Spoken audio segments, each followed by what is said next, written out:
పంచుకున్న ఊసులు పెంచుకున్న ఆశలు తుళ్ళి తుళ్ళి ఆడుతున్నవి. కంచెలేని ఊహలే పంచవన్నె గువ్వలై నింగి అంచు తాకుతున్నవి. కొత్త జల్లు కురిసింది బ్రతుకే చిగురు తొడిగేలా వరమై వేళ.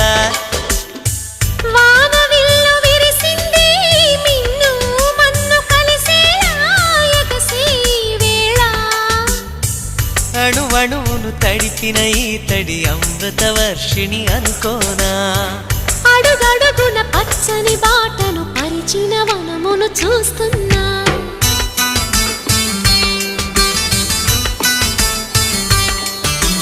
కన్నులలో గిల్లిలో వెన్నెల విరిసింది. చల్లని జాబిలితో స్నేహం కుదిరింది.